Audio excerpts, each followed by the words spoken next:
ready? I think Real we got tracks. one. Oh yeah, we back, baby. You already know what it is, B.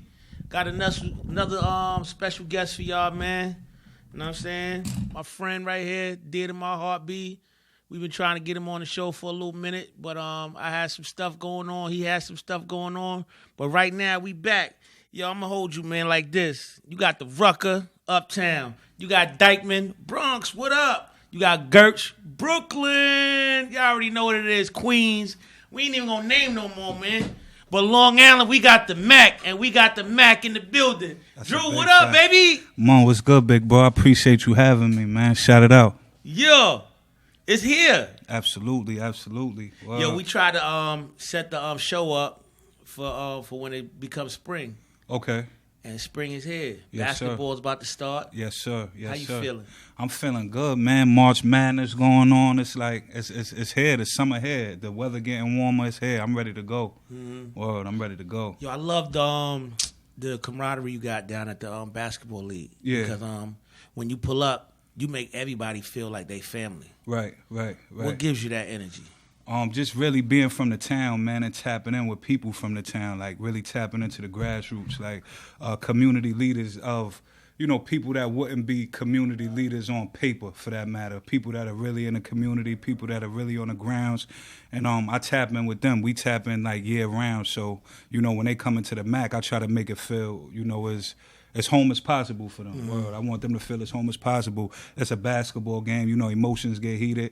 I reassure them that nothing going to happen when they come to the park. It's going to be a good time. We might argue. We might rumble a little bit, but it's love at the end of the day. Mm-hmm. Yeah. I ain't going to hold you, like basketball players, they talk the most shit. Absolutely. I think they talk more shit than boxers. Definitely. Basketball is like a weird sport, man. You got to kind of tap into the ego and the psyche of that a little bit. Like, basketball dudes is weird these days, man. I ain't going to lie to you. Very weird. Word. Yeah, I got it on Smash down there, son. How'd you get the Amityville park?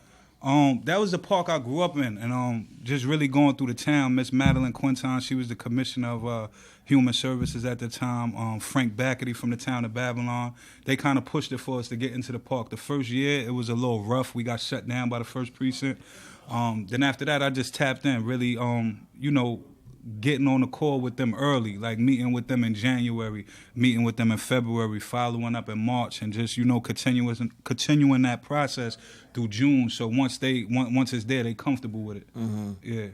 Yo, man, I ain't gonna hold you, man. I love that thing because I think Long Island really needs that. You know what I'm saying? Definitely. This is like a lost borough, man. It's like the sixth borough out here, and we looking for identity. So what we doing here in Boulder Mack Park is we creating like an infrastructure for that. So, you gonna get the grittiness, you gonna get the lights, you gonna get the energy, you gonna get the aggressiveness, you gonna get the real Long Island when you come to Boulder Mack Park. Mm-hmm. You gonna get the real Long Island. We got Hempstead teams there, we got Wandance teams there, we got Roosevelt teams there, we got Glen Cove teams there, we got Lake Shore teams there. All of it, we tapped into the hoods major, so you getting a real uncut Long Island when you pull up there.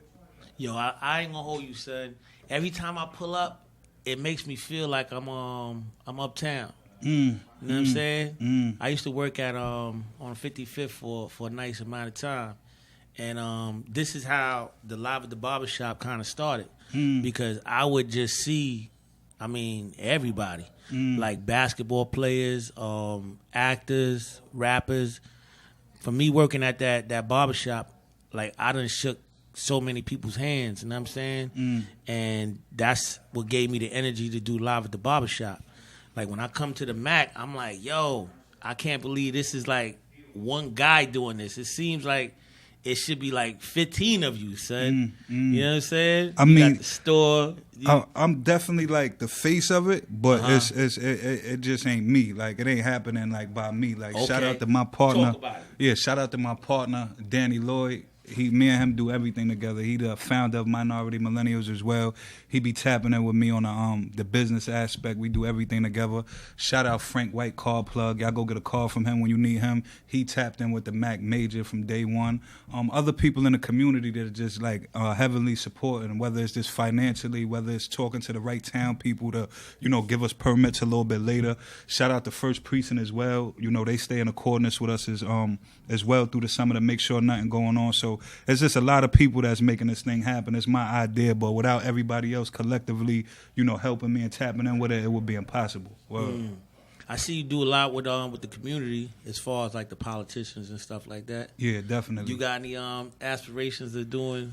They be trying to get me to like suit? steer in that lane. I be in the midst of it, from time to time, because it's interesting as I dig a little bit deep into it and learn more about it. It's really for the betterment of our people. And as I study more, as I learn more and educating myself and meeting, different people, is definitely like something that I want to tap into. So in the future, as I'm getting myself together more, getting it situated and stuff like that, that's something I'm definitely gonna dive into to kind of speak for our people in the community. I feel like it was never a time like nobody really came from our communities and really spoke for us, the things that we really need. So I kind of want to put that to the forefront and, do that in the near future real soon.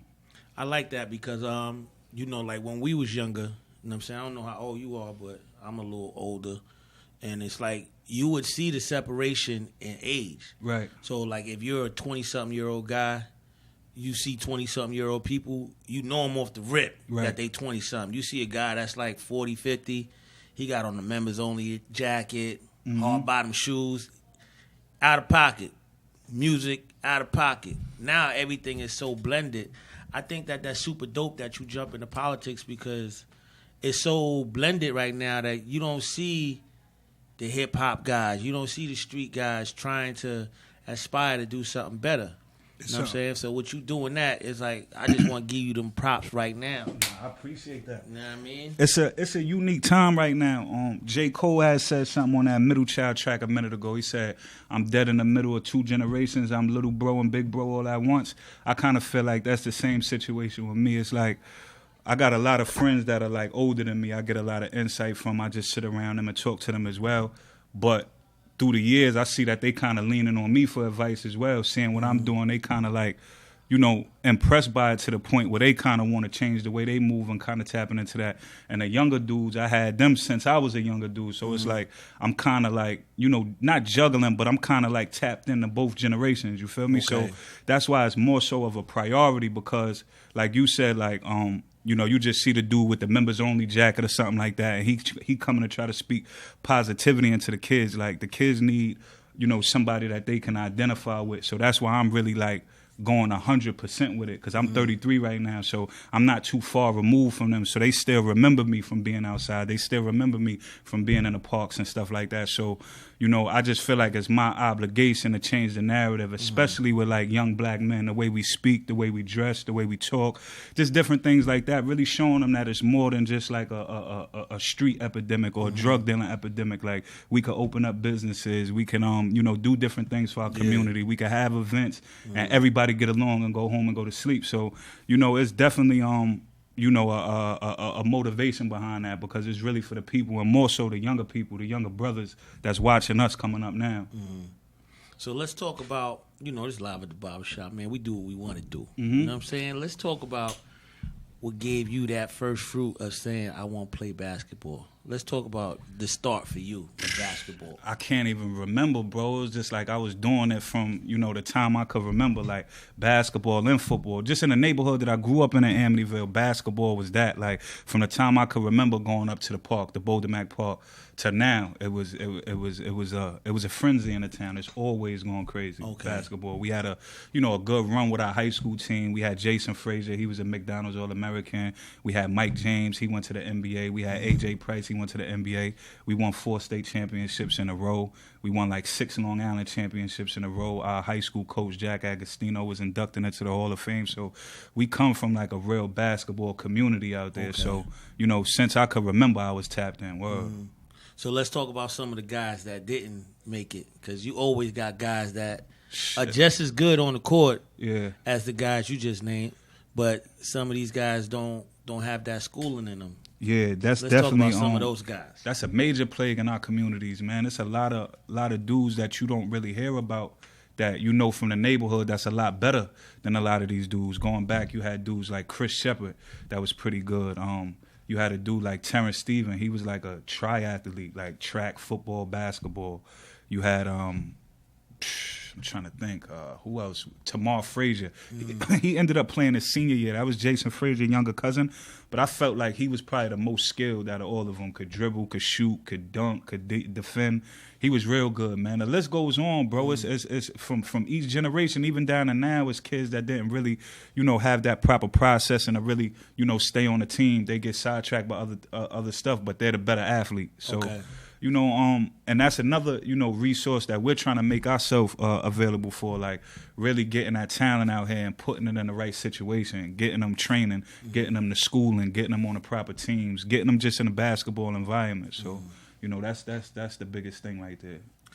You said training. Mm-hmm. As far as training, if a kid is watching Live at the Barber Shop right now, he wants to play some ball. Mm-hmm. What should be some things that he should do? As far as training. Jerry Powell, I tell every parent that's out here in Long Island, like, take advantage of that resource right there, because he's making you a better basketball player physically and mentally. It's almost like a drug. I'm serious, bro. Like, because I did it before. I worked out with him, and it's like, yo, you almost on a drug when he putting you through that stuff. Like, it's hard to miss jump shots. It's hard to lose the ball. Your ball handling is so there. And he's like a real machine. So, any parent that's serious about basketball, that wants their kid to take it to the next level, I suggest you tap in with him. There's other trainers out there, too. You got Dalik Mingo from Red Breed Training. Shout out him. You got my man Bert Arthur from Show and Prove Basketball. He a basketball trainer, but also like a strength and conditioning guy. You got my man Mike Kaplan from out there in East Fitness and Premier. He a strength and conditioning guy. You got my man Brandon Williams on the Nassau side of things. He's a basketball guy. He got this company he created called the Cheat Code. You got Shaquille Mosley with the Shaq Attack Academy out there in Nassau.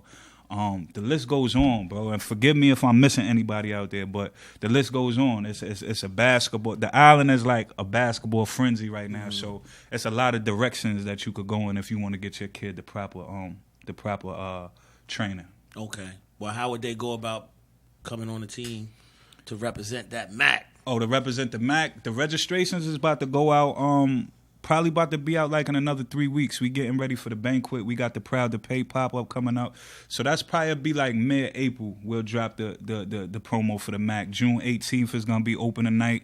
That's going to be a big game. That's the unity and the community game between us and Wyandanch. We go crazy every year with that game. Amityville Day, June 4th, Long Island versus Long Island games.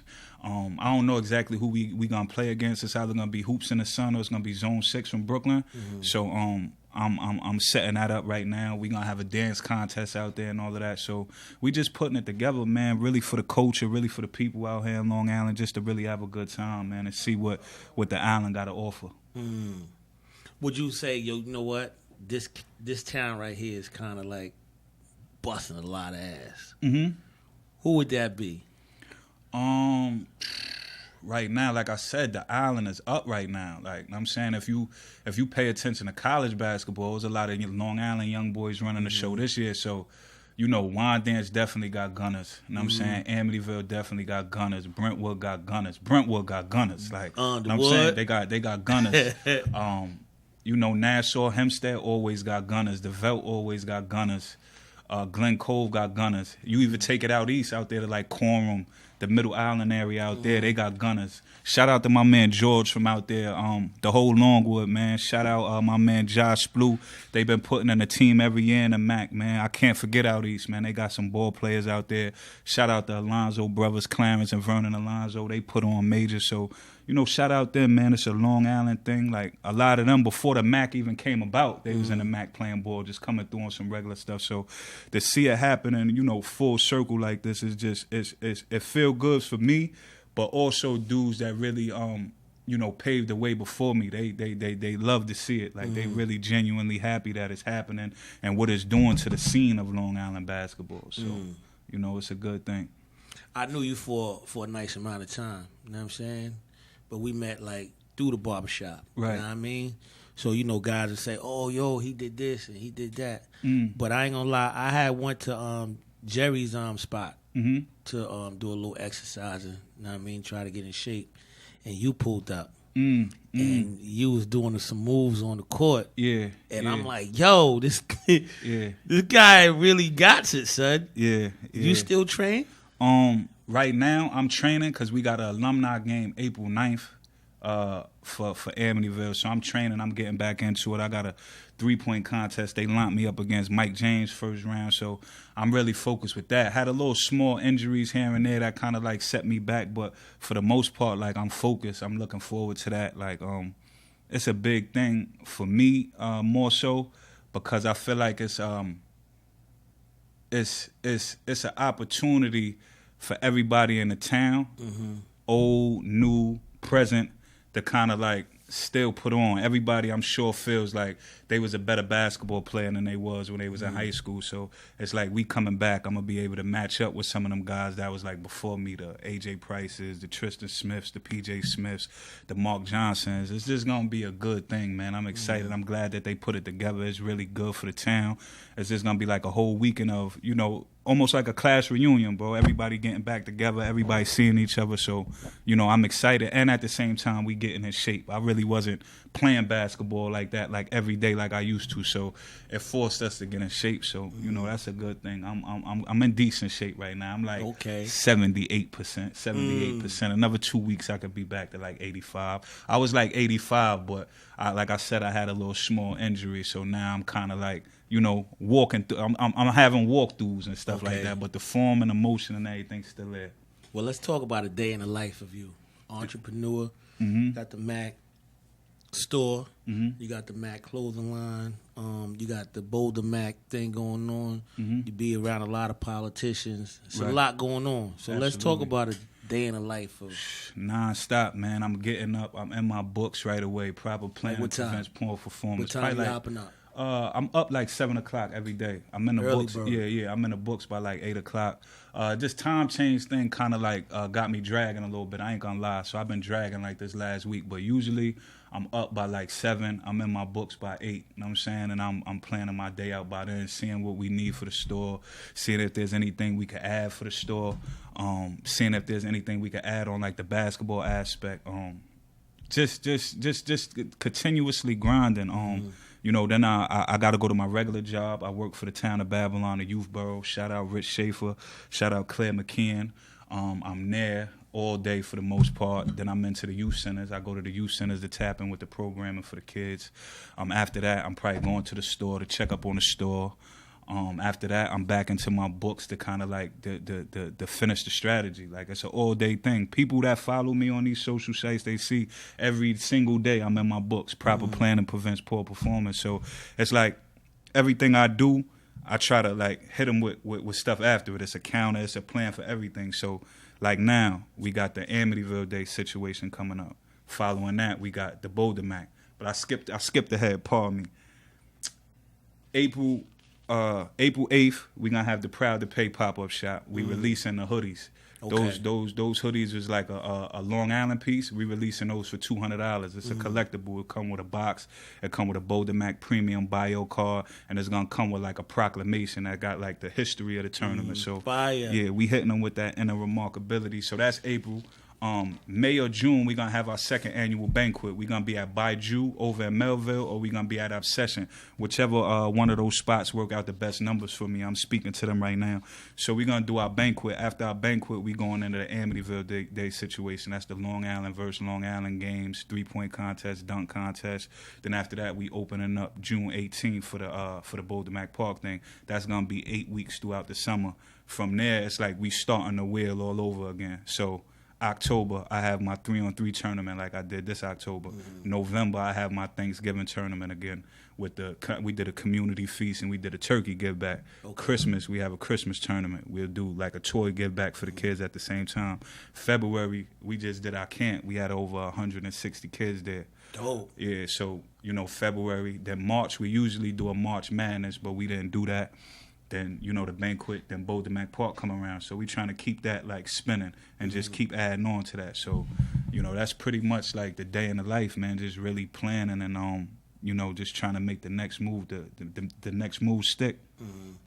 If you close your eyes, you say, you know what, I see myself right here in the next few years. How would you answer that? If I close my eyes now, where I see myself in the next few years? Yeah.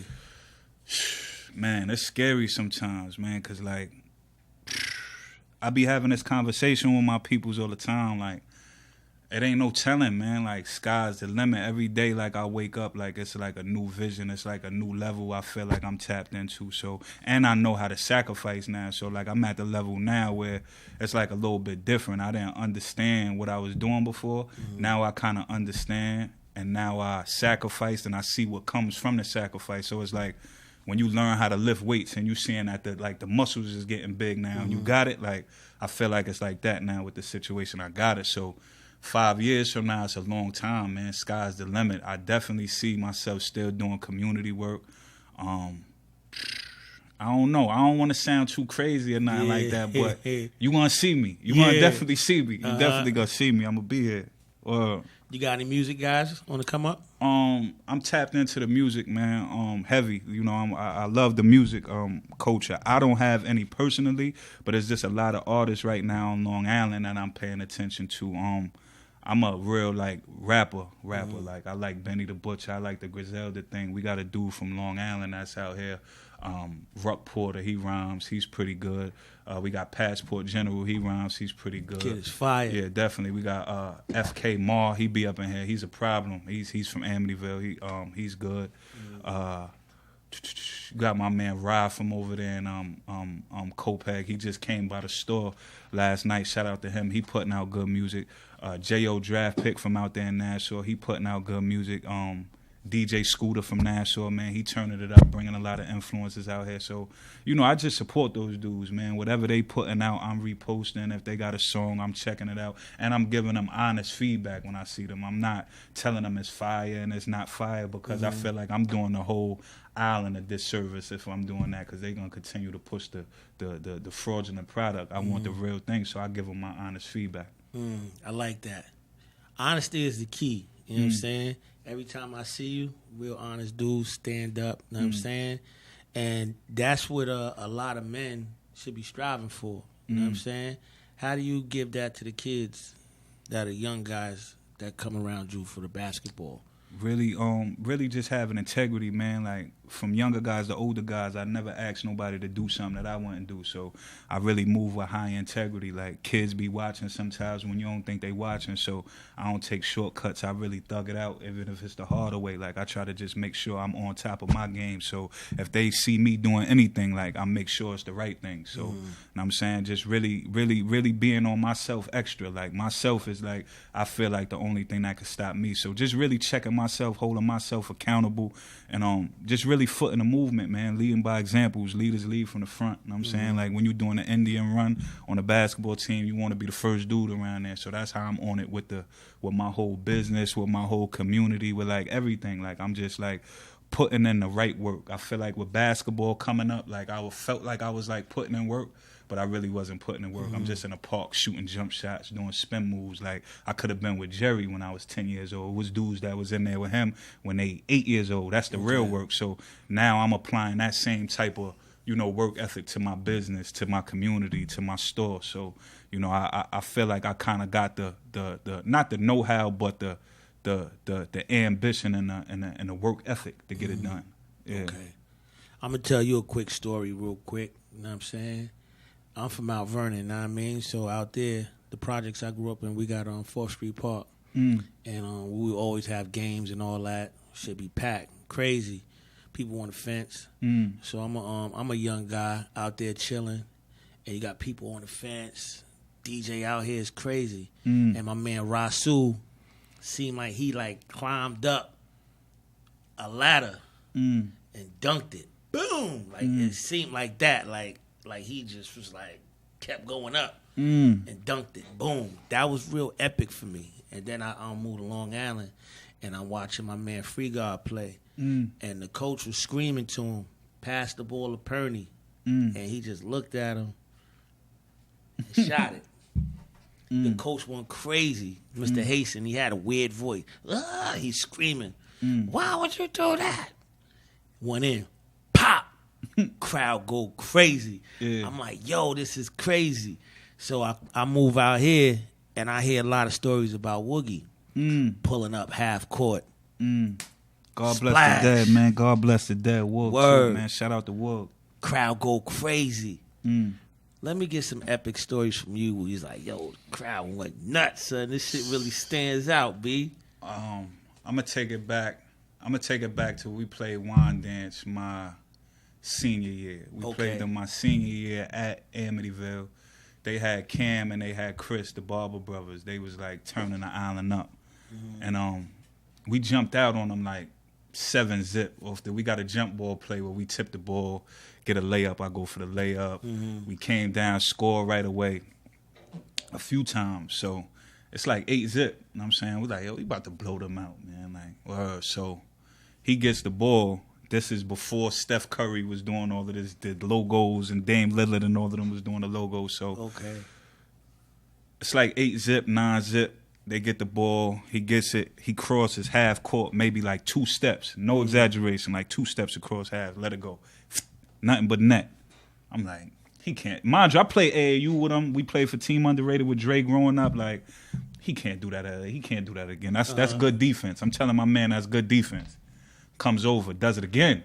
Like, yo, that's still good defense, bro. I'm living with that. It ain't gonna happen again. He came over twice and did it 2 more times, like consistently. So I'm like, oh, nah, this is different right here. This is different. So that was a moment that, like, and when you go back and look at it, like I was just looking at the game maybe like 3 weeks ago. I was looking at that game. And every time Son touched the ball, the whole gym was standing up. You feel me? You're not mindful of that when you're there playing in the game, but I'm looking at that now like, yo, he had people on their feet in there. Like, as soon as he touched the ball, both sides, it was Amityville and Wyandotte side standing up to watch the excitement of that. That was a crazy basketball time. Man, I got stories for days, man. Let's hear it, man. It's live at the barbershop. Yeah, I got stories for days. You got nowhere to go, B. Let's hear it, baby. That was an ill basketball story right there. We ended up beating them. They had a good year that year, so that was their year that they thought they were supposed to beat us, and we ended up running them out the gym fourth quarter. It stayed close, but like fourth quarter, we pulled away from them. We started pressing them. That got away. Copeg, we always had epic battles with. We played them in a Mack one year for the Mike James Day. Mike James used to come out and do a tournament right for his day. So it used to be high school teams. It used to be us and Copeg every year. Then Coach Agostino, I think his brother was like at Newfield or Smithtown or something like that. He would bring a team. Then Malvern would bring a team from out there in Nassau, and we'll battle it out like that. So this specific year, we ended up playing Copeg the first round of it. It was like Malvern played Smith. No, we played Malvern the first round, and Copeg played Smithtown. I got to take that back. We ended up beating Malvern. They was good. They had Greg Lott and Craig Wilson was the point guard that year. They was dope. We ended up beating them in the park by like 5. It was a good game. It was a dog fight. Then we played Copeg for the chip in the park. It was crazy, crazy. We was down like 12. Ended up coming back, winning by like 6, and it was just like the whole town was there. Copeg's whole side was there. Amityville whole side was there. The park was just crazy. That's something that I'll never forget right there too. That was like a garden moment for me. I felt like, word. That was like a garden moment. Word. Super dope, son. Those moments like that don't go nowhere because people remember them forever. Facts. They remember what a motherfucker had on. Like, yo, he came in with the That's a fact. That's a big fact. Yo, let's talk some basketball, B. I'm a Knick guy, know what I'm saying? I denounced him a minute ago, though. Know what I mean? When they did my boy Melo dirty. Yeah. I denounced them, but I love the Knicks, know what I'm saying? They won the joint 73 the year I was born, know what I mean? Who's your team? I don't really got a team, but I like Dame Lillard right now. I like Dame Lillard and I like Kyrie. Those are the dudes that I like. If Kyrie could stay on the court, stay healthy, keep his mind right, he A1. Dame Lillard, I like him because he an underdog and he worked for everything he get. Like, ain't nobody giving him nothing. He asking for them big bucks right now because he earned it. He earned it. So, I respect it. What about the Lakers? What do you think is they problem? It's just down years. It happens like that with every team. They like 2 playmakers away from having a solid squad. It's just messed up right now because the way that LeBron playing, if he was to have the right squad around him, I believe that they probably could win it again because he's still killing. He's still doing his thing. I saw that dude play the other day, and he was playing at the rim like a young boy. Yeah, definitely. He's still going at it with the young boys. Yeah, he's still going at it with the young boys. You don't see dudes his age dunking and. and playing up top like that. That's all sacrifice, though. If you look at him and Melo, they came into the league at the same time. LeBron James working out, taking care of his body post-workout, eating the right way, sleeping the right way. Like, basketball was really his thing. Like, it wasn't no extracurricular activities. If he went to the club, it was probably something he's celebrating on a business venture or something like that. It wasn't, something that he was doing of his regular programming. You get what I'm saying? Like, other people add that in. Basketball was his everything. So when you put that work in and you make those sacrifices, you see the difference. You see where his career is at right now, and you see where somebody like Melo career is at right now. And I love Melo. That's my guy. But LeBron James wasn't necessarily just a better player than you like that. Like, he just put in more work than you. He practiced more than you. He was a student of the game. So I feel like he was just rewarded more, with the work that he got. That's how we got to start looking at them situations, too. A dude ain't lucky. Like, he getting rewarded more. You feel me? Like, ain't nobody giving nobody nothing these days. You feel me? So when somebody putting on, somebody's getting the accolades, you see people talk about him, he earned that. He put that work in. Had to, definitely. And that's like part of the next question is like, you see these guys coming up, know what I'm saying? They on top of the world. Right. It's not just by luck. It ain't like, it happened. Right. You know what I'm saying? How do you separate the shrimp from the lobsters when you see these kids? You like, this kid is dope, but they separate themselves because it's don't want it. They separate themselves all the time. Like, you see kids that want it. Like, you see who in the gym. You see who's playing basketball when they not being forced to play basketball. You see how they tapped into the game. And, a lot of people early think that they are basketball players. They think that this is what I want to do, because of the accolades, the attention that you get with it. But when they see the work that really comes into this, especially when you're a student athlete. The pro part is kind of easy because basketball is the only thing you have to do.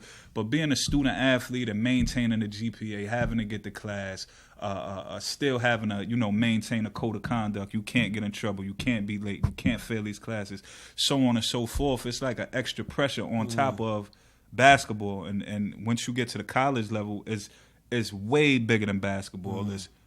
You got practice with the team. You got position in practice. You got film. You got to eat the right way. You got to be in at a certain time. Just those things that, because it's a business at that point. Them coaches is getting paid big money, so they giving you a scholarship. They'll take that from you and send you home and get that money to somebody else that they feel will be able to make them win. So, it's a situation, man. It's a situation, and I feel like it's no substitute for the hard work. Like, if you put in the work, you're gonna get rewarded eventually. Facts. Like, it's nothing like you it's impossible. Like, I'm saying, like, you put in the work, only way you could go up is up. Yeah, I've been cutting hair for a long time, know what I'm saying? And it's crazy. Like, the conversation that you just had, it's like, it brought me to children coming up. They go to school, super dope on the court. Thanksgiving come around, Thanksgiving go. Shorty still coming to get his shape up, a little taper. He's like, yo, when you going back? And he's like, nah, I ain't going back. And it be most of those reasons. They like, yo, I can't do this. I got to get up at this time. They want me to run. It be the little things, man. Like, and I could say that because I was ready to do that. I went to Columbia State Community College my first year out of high school, and that was in Tennessee. You feel me? So I ain't never been nowhere before, like, outside of maybe playing basketball. I went to Rhode Island, I went to Virginia, I went to North Carolina, I went to Vegas, stuff like that, playing ball, but, like, I never went nowhere else to, like, live. You feel me? So me being mature adult now, I look back at the situation and, like, that was, like, the best situation for me. I should have stayed down there and never even came back once I graduated, but that's a whole nother story. But you homesick, you think you missing something, and it's not. These same people is gonna be here when you get back. These same corners is gonna be here when you get back. So you got to broaden your horizons and just learn things, man. You pick up on a whole different way of life when you in different environments. You learn how to deal with different people. It was a whole different way of living down there than it was for me living up here. So it was a good experience for me. And when you stick that out, that part, it makes it that much easier for you when you come back not to get caught up in the foolishness because you seeing the difference. You feel me? Like you seeing like, all right, I'm going to school. This is the environment that I'm surrounding myself with in here. Like he's going to be a lawyer. He's going to be a doctor. He's going to be a teacher. Like, this is the breeding ground of this. So when you look at it as an adult, you're like, yo, why would I remove myself from this when I'm in this environment where everybody thrive and everybody here to get better, whether they on a scholarship or whether their parents is paying for them to be here. This situation is to make them better in life. And us coming from the hood sometimes, we be so twisted and just ready to get back to the stuff that we comfortable doing and that we used to doing. We running away from our blessings, you feel me? But I had a brother that stayed on top of me. I had a moms that kept me right. And my coach down there was a real disciplinarian as well. So he seen the type of person that I was, and he knew the neighborhood that I came from could kind of consume me because it was a coach that recruited me from there, was from Amityville, Jay Joyner. He played in Amityville back in like the early 90s or whatever the case may be. He was coaching at Rutgers. He recruited me there, left and went to Columbia State. I came down there. He went to Cumberland University, and I ended up following him there. So, you know, they kind of understood a little bit of the background. So I was appreciative to have them more so like, nah, you ain't going nowhere. You finishing this out, like, you know what I'm saying? And explain to me why it's like that. You know what I'm saying? Explain to me, like, yo, you do this now, you're going to make your life that much easier when you're 28 years old, when you're 27 years old, because you're able to get a job. You're able to show this piece of paper and say that you have this experience. You'll be able to talk to people and have a dialogue. They're just not going to look at you as just a street dude or anything like that. So I think that is very important, not only to go to college, but I encourage people to go away and see different things, you know what I'm saying? Because you're going to come back a whole different cat. That's a fact. I tell a lot of kids that. I'm like, yo, this is really 13th grade for you. You know what I'm saying? So when you treat it like that, you don't really see. But when you say how you did, like, yo, I see this guy as a doctor. I see this guy's going to be a lawyer. And then you kind of put yourself in their shoes. You kind of separate yourself, and that's how you separate the shrimp from the lobsters. Because now you like, yo, you know what? I got a bright future ahead of me because I'm missing my man so we could smoke an L or watch TV. You're not doing nothing. That's a fact. At the end of the day. So if you stay here and stay productive, you're going to get them accolades. I love that you said that, son. Word, that was pretty dope. And it's like, you know, even when you home, you don't really want to surround yourself with people that you smarter than. Like, if I'm in a room, bro, and people do that sometimes because they be insecure. They don't really want to be around on one that's going to give them a challenge or be around on one that might be smarter than them or may feel like they better than them. You feel me? I don't want to be in a room where it's people where I can't learn anything from somebody because it's going to keep me here. You feel me? Like, my thing is I want to learn and I want to continue to expand. So I'm trying to surround myself with people who got experiences in the world, who understand life, who understand business. So, you know, if I choose not to be around a situation, it's not I don't like you. It's because I'm trying to expand. You feel me? I don't feel like I could grow no more in a situation where, you know, I'm smarter than yours. Not even necessarily saying I got to have something to gain, but if you're not really doing nothing conducive for your own life, I can't really expect for you to kind of like support me in a situation where I'm going in. So, you know, it's kind of like that. I think that hurts a lot of kids when they conform and they like, you know what, I'm good here. I tell my kids that all the time. You got 5 niggas in the room, you might be the next dumb nigga. You know what I'm saying? So separate yourself from them dudes that are doing the same thing you doing and come out the box and do a little something better. I always strive to do that. You know what I'm saying? I opened my first business as a kid. You know what I'm saying? It gave me something because I was like, yo, I want something more. So I'm going to do it now. You know what I'm saying? I ain't trying to wait. And that's what always made me feel like, you know what?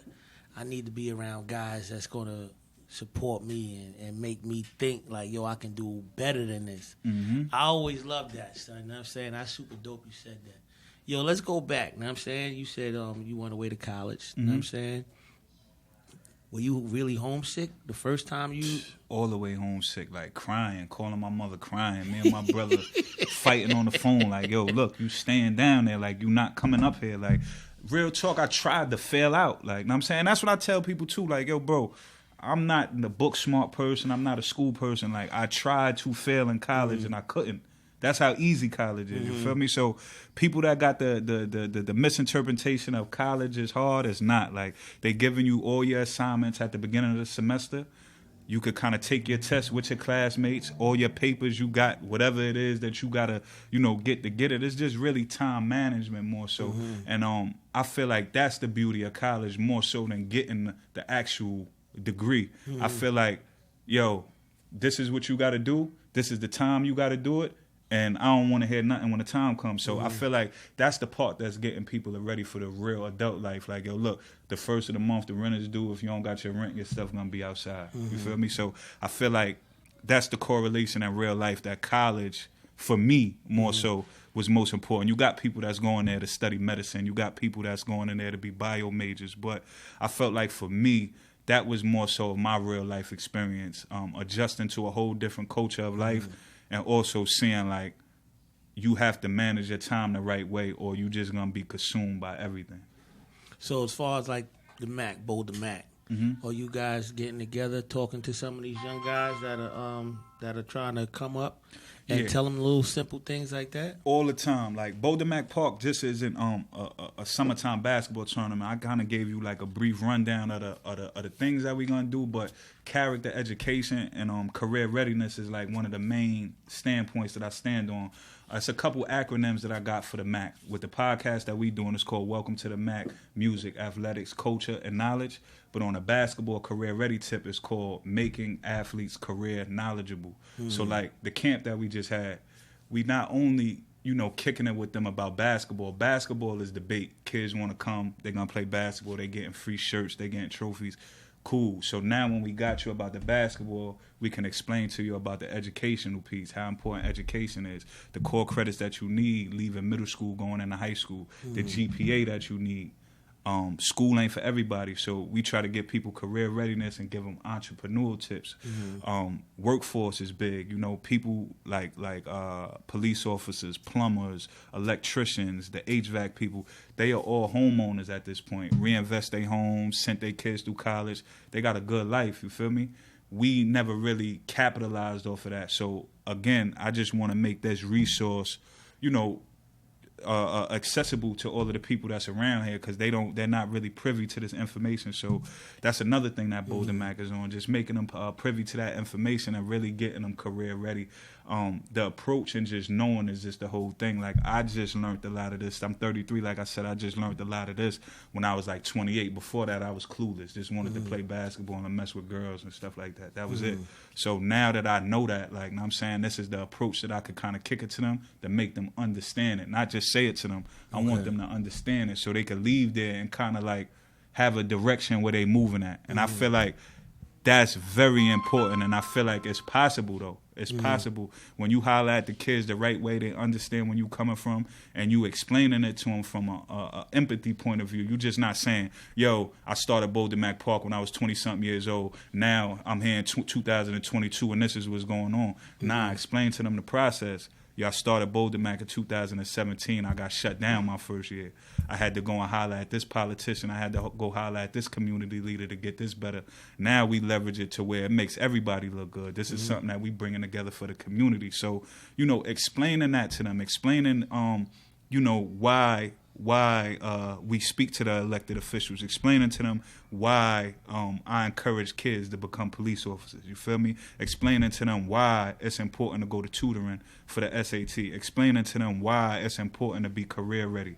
Explaining to them why it's important that college isn't for everybody. You feel me? If you taking this path, then college is for you. If you taking this path, college might not be for you. Workforce might be for you. Entrepreneurship might be for you. So, just making these them resources visible for the kids and just being there so they could tap in and making myself a resource as well. Yo, I would like you to look into that camera right there. Oh, okay. You know what I'm saying? This is Live at the Barbershop. We like to set the stage, you know what I'm saying? Yeah. Yo, if you could tell Mike James anything, what would you tell him on this stage right here? Grip up, man. Grip up. Word, I'm coming for you. The 9th, grip up. Like, that's what I'm telling him. He called me today, talk about he a splash brother or something like that. Grip up, bro. Like, I'm coming for you. And I like it's personal with me. Like, I'm not trying to give him any extra ammunition because he's a workhorse. You feel me? Like, he's the person that, like, yo, he put the work in, he gonna get it. You feel me? So I feel like I'm the best shooter that ever came from my school in Amityville, and you know, I'm honored to go at him the first round. They got me and him lining up the first round, so that's an honor. Like I feel like people think that that's gonna put the lights out. I feel like the other side of that is a celebration. So I'm amped, and I'm looking forward to it, April 9th. Well, you know how this go, man. It's like boxers, man. Definitely. You go in there, take each other head off, and then at the end of you hug. Nah, absolutely. It's about the work. That's big bro, man. He definitely paved the way for us with basketball wise and Amityville, but just Long Island, period, man. The work that he put in, the route that he took. You feel me? He didn't take a soft route, man. Everything that he got was earned. So, you know, I got the utmost respect for him as a basketball player. I got the utmost respect for him as an older brother and just as a leader in the community. A lot of things that I'm doing right now, like I watched him do. Pull up 3 like 18-wheelers, feed the whole community. You feel me? Have the basketball games in the park. Got bouncy houses for the kids. So, you know, these was things that I was blessed enough to see coming up, you know what I'm saying? And I'm blessed just to foot the movement to do that now. So Yeah, I was doing my homework, you know what I'm saying? So I went down and I heard him say that dudes in Long Island ain't got that flash like the city guys. Right. As far as point guard wise. Right. He said, yo, I'm going to just put my shoulder in your chest and give it to you. Right. That's a fact. That's a fact. I thought that was super dope, son. And anybody that know Mike James, man, know that he like a dog, man. Pat Riley said he was the hardest working player that he ever seen. Mm-hmm. So, you know, for a comment like that to come from Pat Riley, and you from my neighborhood and you from that park right there, like we know that it's able. Like he showed us that it was like capable. I feel like he showed everybody from Long Island it was capable, from the Danny Green era down. AJ Price, Danny Green, Tobias Harris, Check Diallo. Mike James was like the front runner of that. Like he was like the first pro of our Long Island era. It's dudes that was there, but we don't really know him. You got to go back to like Tom Gugliotta, Dr. J. So I feel like he kind of popped that off for our generation and really, you know, foot the movement the right way. He wasn't a player like that was just in the NBA. Like he was getting in there getting 30 balls. He was in there getting 40 balls. He was in there getting 25, average like 21 years. So, you know, it was a blessing to see that coming up. It was And a blessing pulling to see up. that. Yeah, definitely. Watch him on TV, then he'll pull up. Definitely, and just the confidence that he had, man, like it made me more. That made me that much more comfortable to talk the way that I talked about Amityville, to talk the way that I talked about my park. Like I felt this way before I had a Boulder Mack Park Summer League. You feel me? I always felt that my town was the best basketball town. I felt like we could go to the boroughs and still have that chip on our shoulder. The way that we look, the way that we talk, the way that we walk, the way that we play. You not taking nothing from us at all. And there's a couple other neighborhoods that's right around here that got that same bop with them. But, you know, Rakim said it a minute ago, man. We rough enough to break New York from Long Island. And that's what we doing out here at Boulder Mack Park. We separating Long Island from everything else around here, from the misconceptions, you feel me? So when you come to Boulder Mack Park, you're going to smell that good food. You're going to see the music. You're going to see the girls running around. You're going to see the cars parked outside. You're going to see all of that. Then it's at that point, you hooked. You're going to come back. At that point, you hooked. I had people from Harlem come out. Yo, this remind me of 55th, bro. I love it. Like, you know what I'm saying? This is crazy. People from Queens come out. My son from the Bronx came out. They're regulars now. Because, for one, it's good basketball. Two, they seeing females that they never really seen nowhere before. So they come in, and not only are they coming, they bringing a couple people out to come now. And, you know, our whole hoods is there already naturally. So it's just a good synergy, man. It's like a melting pot. And also, it's like a safe haven as well. That's why I got to give a shout out to the neighborhood, man. It's been 6 years and we didn't even have a fist fight in there. So I want to, and it's not me. I'm not they not doing it because of me. I want to shout out the neighborhood, bro, because they see the value in Boulder Mack Park. They look forward to having something. They look forward for the kids to have something. So I really want to shout out my neighborhood. Shout out everybody in the neighborhood that's making it possible, that's helping, you know, make it where it's smooth sailing. Shout out Miss Tanya Carpenter. She in the park with me every day of it. Like, know what I'm saying? Like, she never asked me for $1. Shout out to Miss Tanya Carpenter. Shout out Miss Millie Smith, man. Major supporter. Day one Boulder Mack supporter. Anytime I call her, she there. you know, it's a community thing. It's really a community thing, bro. Like, we got people from the community that's doing the score clock. Shout out to Raven Price.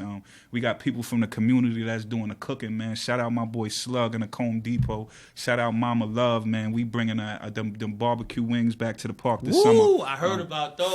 Fire, shrimps and all of that, man. She's shutting Nassau down right now. She got his and hers going crazy out there in Westbury. So shout out to her, man. Shout out to Mama Love. She got the best wings around right now. So, you know, this summer's gonna be big, man. It's year 6, really year 5 on the court with the pandemic. So it mean a lot to me, man. This is gonna be like the first year I feel like everything is together as far as like organization, as far as entertainment, as far as just community input. Everything is like coming together. So I'm excited about this year. Word. Well, you know what this is, man. You don't watch some live at the barbershop, son. You already know what it is. Nah, definitely. This part of the show, man. Be like, yo, do you got a top 5 all-time dead or alive MCs? Definitely. I gotta put Big there. I gotta put Nas there. Hold on. Don't go too fast, baby. He trying to do the point guard on me, son. He trying to woo. He trying to get right past me, son. Chill, son. Slow it down. Do you got a favorite Biggie record? I got a couple favorite Biggie records, but I think my favorite Biggie record is probably Long Kiss Goodnight. Yeah, Long Kiss Goodnight. Da, da, da, da. Yeah. That shit was stupid. Yeah, that was like my favorite Biggie record. He was talking on that. It's a couple other records, but he was really talking on that right there. Well, you said Biggie, you said Nas. Yeah. Nas, I like to break this down like basketball, son. Nas, I would say Biggie would be like a center. Definitely, Biggie would be my center if I had to break it down like that. I would say Nas or Kiss would be my point guard. Nas or Kiss would be my point guard. You blending Kiss and Nas, or is Kiss number 3? I'm not putting them in no specific order. I thought we was giving them like positions. Yeah. So, but you putting Kiss in there as your top 5? Definitely. So that's the 3. Definitely. Kiss. I gotta put the guard in there. Ra. Big 4. Hold on, son. And Jay-Z? Yeah, for sure. I ain't gonna hold you. Jay-Z, I love that. Cough up a lung, where I'm from. Marcy, son, yeah. Every time I hear that shit, I go nuts, son. Yeah. I don't care where I'm at. I be in church. I'm like, yeah. Cough up a lung.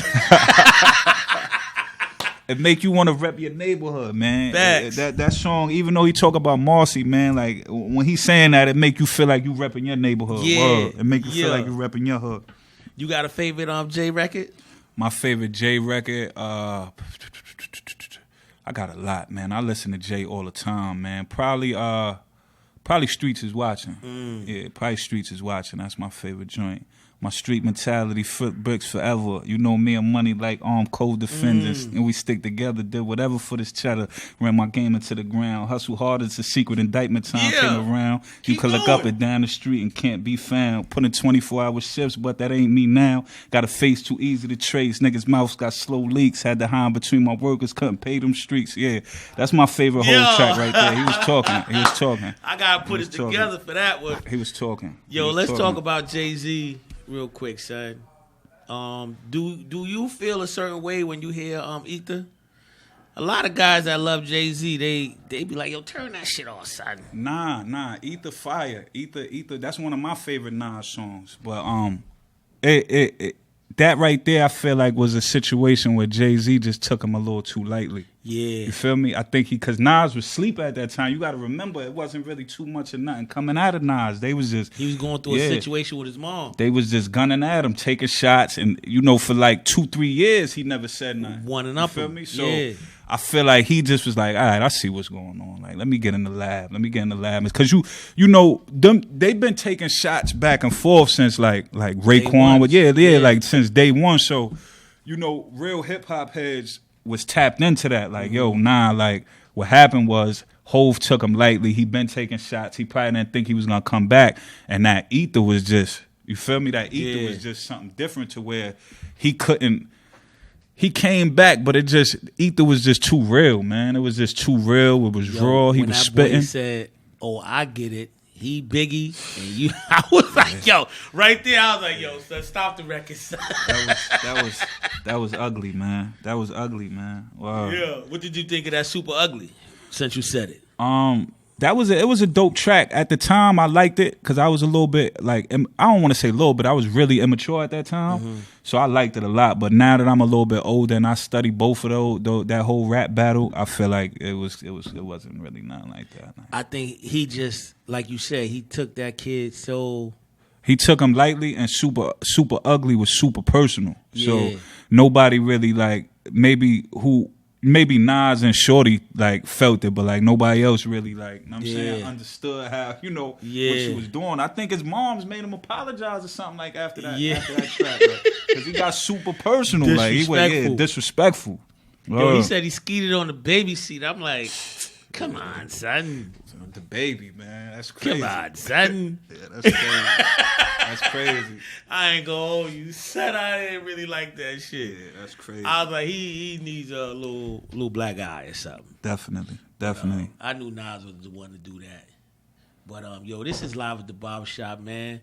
I just like to say, yo, B, I love the fact that you pulled up. You know what I'm saying? Because you could have been anywhere. You chose to be here with me. You know what I mean? Super great show. Super informative.